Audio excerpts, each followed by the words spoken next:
Hello दोस्तों, आज का हमारा टॉपिक है प्रेजेंट परफेक्ट कॉन्टिन्यूज। मैंने अभी तक आपको 3 टेंस पढ़ाए हैं और ये टेंस की सीरीज का चौथा टेंस है जिसका नाम है present perfect continues. Present perfect continues क्या होता है, आइए देखते हैं। देखिए, जिस तरह से हमने आपको अपनी पिछली वीडियो में बताया था कि प्रेजेंट कॉन्टिन्यूज क्या होता है, उसी तरह आज हम आपको बताएंगे प्रेजेंट परफेक्ट कॉन्टिन्यूज क्या होता है।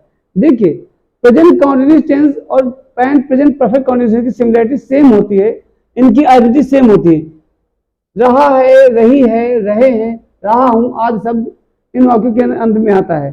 प्रेजेंट कॉन्टिन्यूस में यही आइडेंटिटी आती है, लेकिन द मेन डिफरेंस बिटवीन इन दोनों टेंस में यह होता है कि इसमें टाइम उसे दिया जाता है और प्रेजेंट कॉन्टिन्यूस में टाइम नहीं दिया जाता है।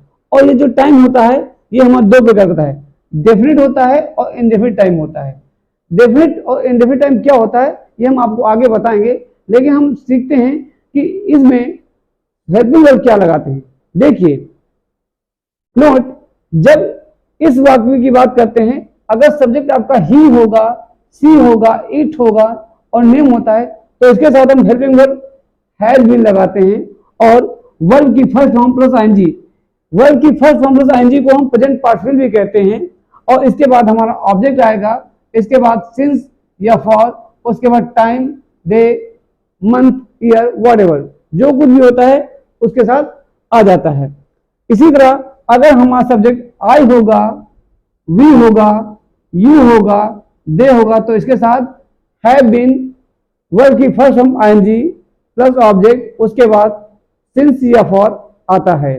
लेकिन हम सिंस और फॉर का प्रयोग कैसे करें इसके बारे में सीखते हैं। देखिए, सिंस जो होता है उसका प्रयोग हमेशा डेफिनेट टाइम को दिखाने के लिए होता है और फॉर का प्रयोग हमेशा इनडेफिनेट टाइम को दिखाने के लिए किया जाता है। जैसे अगर हम यहां पर लिखें सुबह से,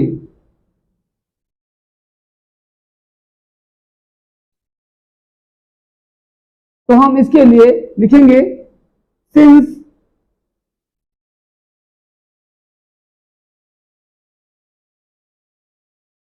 मॉर्निंग। इसी तरह दोपहर से,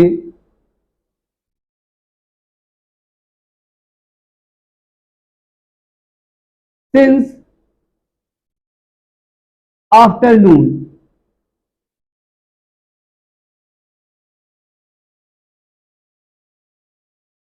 अगर इसी तरह प्राकृतिक टाइम दिया है, ये हम इसे प्राकृतिक टाइम इसलिए कहते हैं क्योंकि सुबह से, शाम से या दोपहर से ये प्राकृतिक टाइम होता है, ये डेली ऐसा होता है।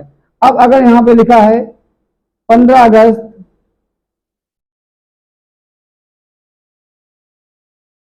1947, तो इसके लिए हम लिखेंगे सिंस 15 अगस्त 1947। इसी प्रकार अगर किसी दिन का नाम दे दिया गया है, जैसे यहां पे लिखा हो संडे से या रविवार से, तो इसके लिए हम लिखेंगे सिंस संडे। मंथ का नाम दिया गया है जनवरी से,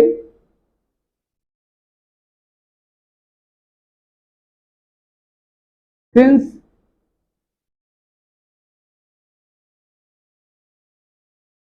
जनवरी। अब आते हैं हम इनडेफिनिट टाइम में। इनडेफिनिट टाइम में क्या होता है, इसमें हम जो डेफिनिट टाइम के जस्ट अपोजिट होता है, इसमें हम संख्या को दिखाते हैं। जैसे लिखा होगा 2 घंटे से,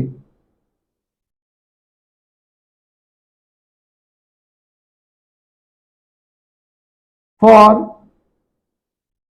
2 hours,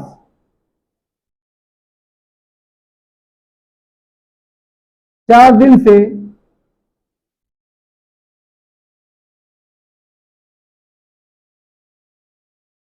फॉर 4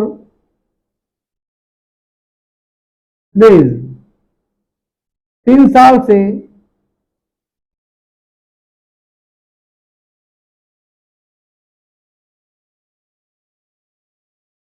फॉर 3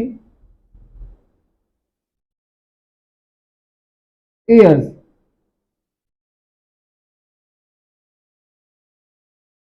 काफी समय से, फॉर अ लॉन्ग टाइम।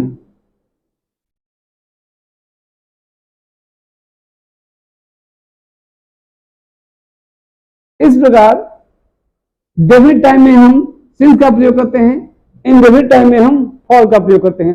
अब एग्जाम्पल जो समझते हैं और देखते हैं इन वाक्यों को हम कैसे ट्रांसलेट करते हैं।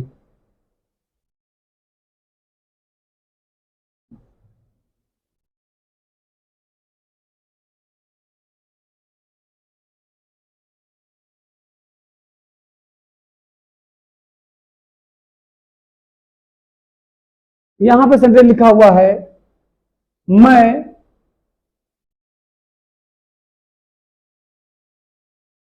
3 घंटे से उसे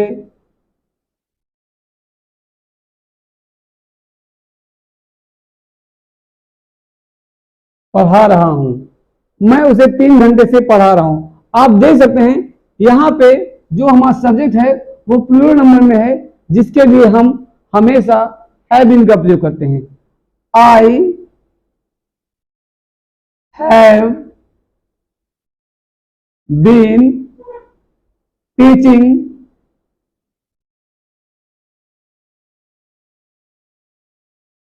him. I have been teaching him, यहां तक तो आपको समझ में आ गया होगा। लेकिन अब यहां पे लिखा है 3 घंटे से, जो मैंने आपको बता रखा है कि यहां पे जब घंटे की बात आती है तो हम उसके लिए हम फॉर का प्रयोग करते हैं। तो हम यहां पे लिखेंगे फॉर 3 hours। नेक्स्ट, वह सुबह से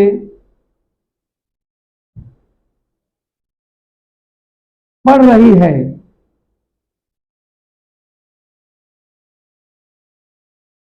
वह सुबह से पढ़ रही है, यहां पे प्राकृतिक टाइम दिया गया है।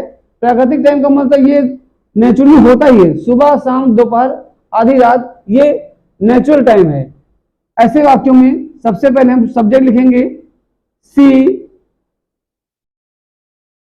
Has been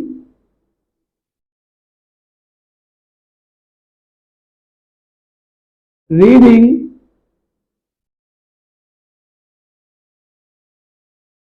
since morning.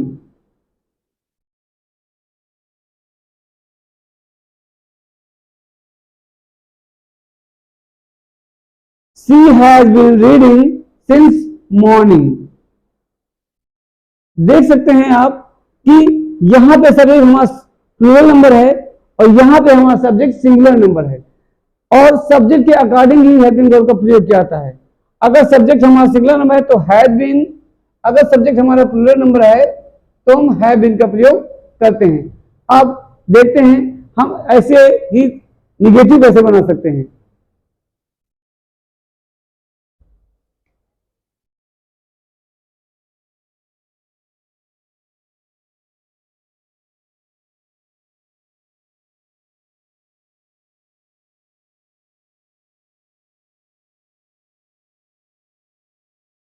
Negative वाले वाक्यों में आपने देखा होगा ज्यादातर हिंदी का नहीं शब्द आता है, लेकिन जब हम ऐसे वाक्यों की ट्रांसलेट करते हैं तो हम हेल्पिंग वर्ब के बाद नॉट का प्रयोग करते हैं। लेकिन इस टर्म में जो हेल्पिंग वर्ब होती है वो होती है has not been, have not been. Not का प्रयोग हमेशा हैज के बाद और बीन से पहले करते हैं। इसी तरह अगर सब्जेक्ट प्लूरल नंबर होगा तो हैव नॉट बीन का प्रयोग करेंगे। अब एग्जाम्पल तो समझते हैं। वह 2 दिन से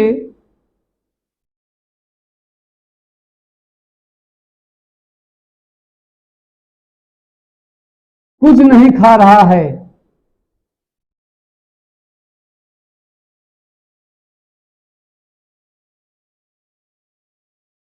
वह 2 दिन से कुछ नहीं खा रहा है।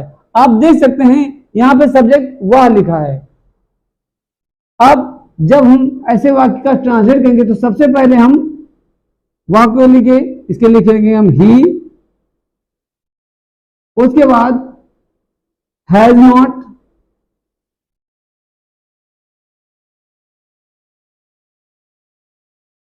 बीन, वर्ब की फर्स्ट फॉर्म ईटिंग, और कुछ नहीं के लिए इसमें आएगा एनीथिंग।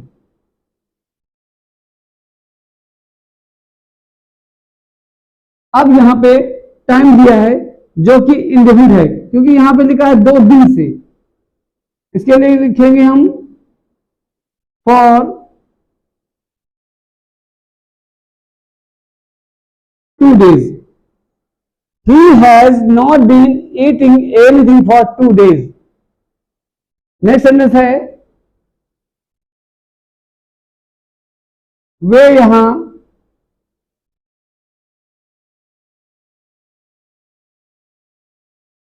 2 साल से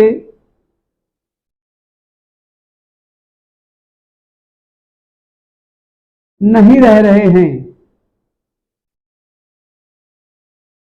वे यहां 2 साल से नहीं रह रहे थे। इस सेंटेंस में आप देख सकते हैं वे लिखा है, ये प्लूरल नंबर है और प्लूरल नंबर के साथ हमेशा हैव बीन का प्रयोग किया जाता है। तो हम लिखेंगे यहां पे they have not been living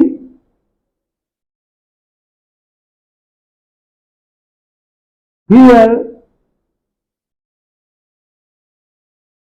for 2 years।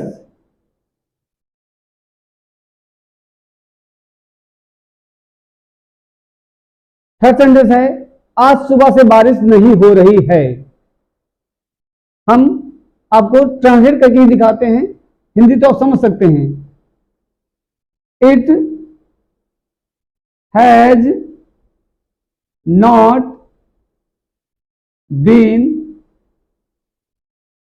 Raining since morning today।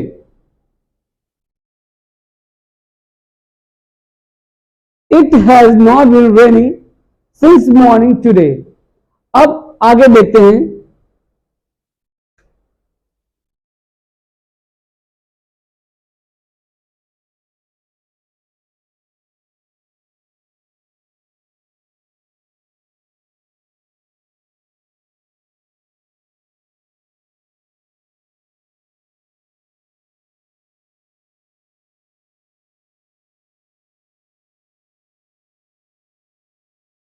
मैं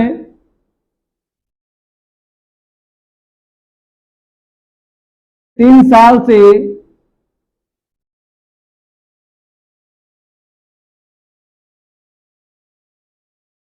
उसे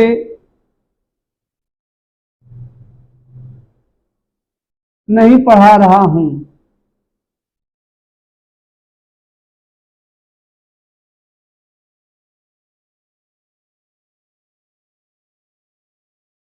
मैं 3 साल से उसे नहीं पढ़ा रहा हूं। In this sentence you can see, ये जो सब्जेक्ट है ये प्लूरल फॉर्म में है। जब प्लूरल होता है सब्जेक्ट तो इसके साथ हम हैव बीन का प्रयोग करते हैं, और अगर सिंगुलर होता है तो हम हैज बीन का प्रयोग करते हैं। अब सब्जेक्ट हम लिखेंगे आई हैव नॉट बीन, पढ़ाना को बोलते हैं टीच, और जब रहा आ जाता है तो हम उसे बोलते हैं टीचिंग। जब टीचिंग लिखते हैं तो ये हमारी हो जाती है प्रेजेंट पार्टिसिपल, तो यहां पे हो जाएगा टीचिंग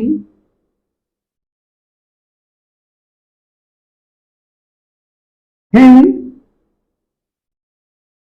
अब यहां पे टाइम दिया गया 3 साल से, जो कि अनिश्चित है, मतलब इंडेफिनिट है, तो इसके लिए हम लिखेंगे फॉर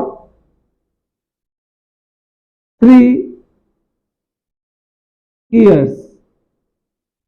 इस तरह से हम निगेटिव सेंटेंस को बनाते हैं। आइए सीखते हैं इंट्रोगेटिव सेंटेंस क्या होते हैं और इनको हम कैसे ट्रांसलेट करते हैं। दोस्तों, जैसा कि मैं आपको बता चुका हूं, इंट्रोगेटिव सेंटेंस दो प्रकार के होते हैं। फर्स्ट टाइप यस और no, second type double question word. Yes और नो का मतलब होता है वे वाक्य जिसमें क्या वाक्य के प्रारंभ में आता है। तो सच टाइप सेंटेंस जो ट्रांसलेट करते हैं इसमें हम वर्ड का प्रयोग नहीं करते हैं। अगर हम वर्ड का प्रयोग नहीं करते हैं तो हम क्या लिखते हैं, आइए देखते हैं।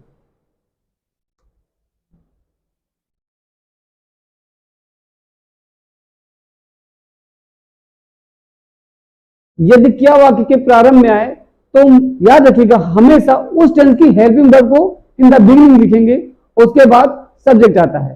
जैसे बात करते हैं प्रेजेंट परफेक्ट कॉन्टिन्यूस की। प्रेजेंट परफेक्ट कॉन्टिन्यूस टेंस में सबसे पहले हैज और हैव लिखते हैं, वो भी अकॉर्डिंग टू सब्जेक्ट। यदि सब्जेक्ट आपका सिंगुलर नंबर है तो हैज लिखेंगे, यदि सब्जेक्ट आपका प्लूरल नंबर है तो हम हैव का प्रयोग करते हैं। क्या वह 2 बजे से पढ़ रही है? यू कैन सी हियर, इस वाक्य का जो सब्जेक्ट है वह है, और जब वाक्य का सब्जेक्ट सिंगुलर नंबर होता है तो इसके साथ हम हमेशा हैज लेके आते हैं। यहां पे लिखेंगे हैज सी बीन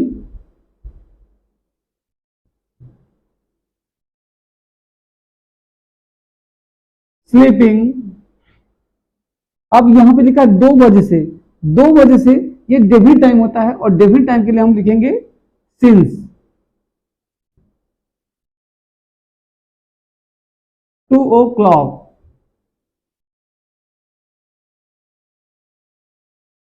अब इसी प्रकार हम लिखते हैं नेक्स्ट सेंटेंस, और जिसमें हम बताएंगे कि हम फॉर का प्रयोग कैसे करेंगे। जैसे क्या तुम 2 घंटे से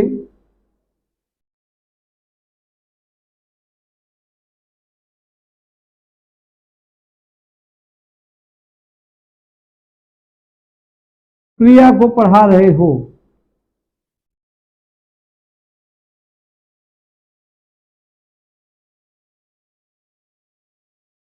याद रखिएगा जब बात करते हैं क्या अगर वाक्य बिगिनिंग में आता है तो क्या के बाद जो आता है वो हमारा सब्जेक्ट होता है, और जो लास्ट में आता है वो हमारा ऑब्जेक्ट होता है। अब यहां पे हैज और हैव अकॉर्डिंग टू तुम के अनुसार या यू के अनुसार आएगा, और इसका सब्जेक्ट हमारा प्लूरल नंबर है तो हम लिखेंगे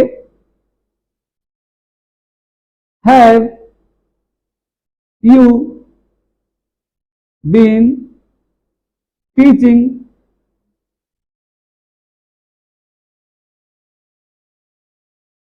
टू प्रिया। अब यहां पे लिखा 2 घंटे से, तो इसके लिए लिखेंगे हम फॉर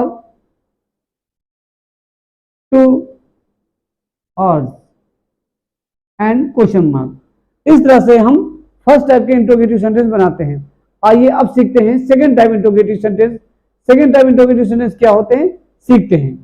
देखिए सेकंड टाइप इंट्रोगेटिव सेंटेंस वे वाक्य होते हैं जिनमें क्या, कहां, कैसे, कौन आदि शब्द वाक्य के बीच में आता है। और जब ऐसे शब्द वाक्य के बीच में आते हैं या मिडिल में आते हैं तो फर्स्ट ऑफ ऑल हम सबसे पहले इनकी इंग्लिश को लिखेंगे, उसके बाद according to subject has have का प्रयोग करते हैं। हम इसका स्ट्रक्चर लिख के आपको बताते हैं।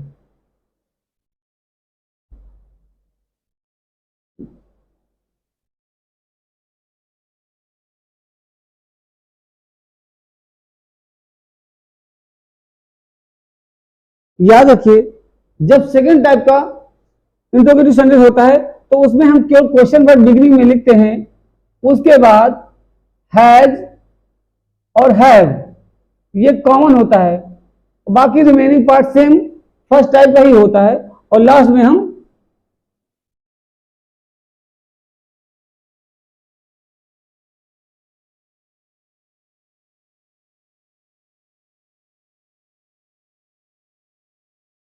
इस तरह से आप देख सकते हैं। ऐसे वाक्य में सबसे पहले हम क्वेश्चन वर्ड लिखेंगे, उसके बाद हैज या हैव लिखेंगे। हैज सिंगुलर के साथ आता है और हैव का प्रयोग हम प्लूरल के साथ करते हैं।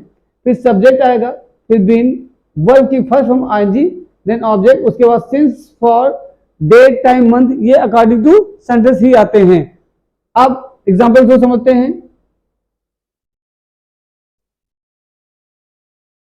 तुम 2 दिन से क्या कर रहे हो?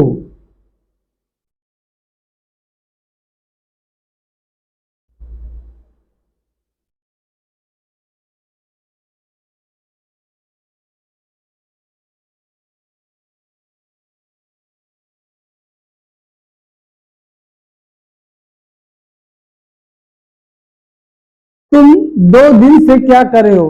You can see over here, यहां पे वाक्य का जो सब्जेक्ट है वो तुम है, लेकिन क्या, सबसे पहले हम इसकी इंग्लिश को लिखेंगे, तो हम क्या इंग्लिश में बोलते हैं? व्हाट।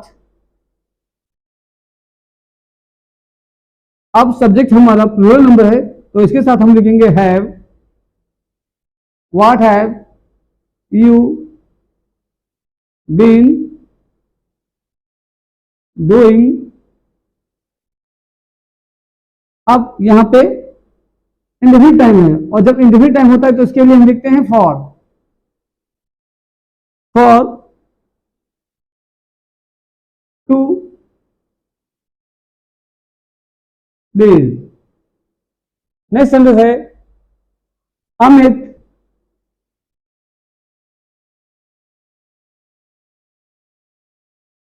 चार बजे से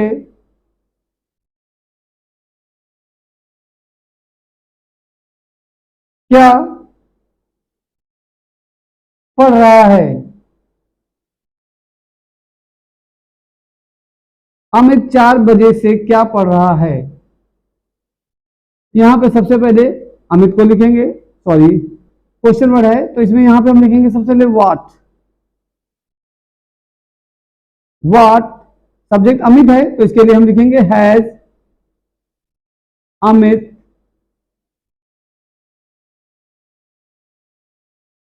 बीन रीडिंग। अब यहां पे देखो लिखा 4 बजे से, ये डेफिनिट टाइम है तो इसके लिए हम लिखेंगे सिंस 4 o'clock। इस तरह से हम सेकेंड टाइप इंटरोगेटिव सेंटेंस बनाते हैं। आशा है जो मैंने आपको पढ़ाया है प्रेजेंट परफेक्ट कंटीन्यूअस के बारे में आपको समझ में आया होगा, और उम्मीद करते हैं आप इसको फिर से पढ़ेंगे। मिलते हैं अपने नेक्स्ट वीडियो में, जिसमें मैं आपको पढ़ाऊंगा पास्ट इंडिफिनिट्स क्या होता है। थैंक यू सो मच, और हमारे साथ बने रहिए।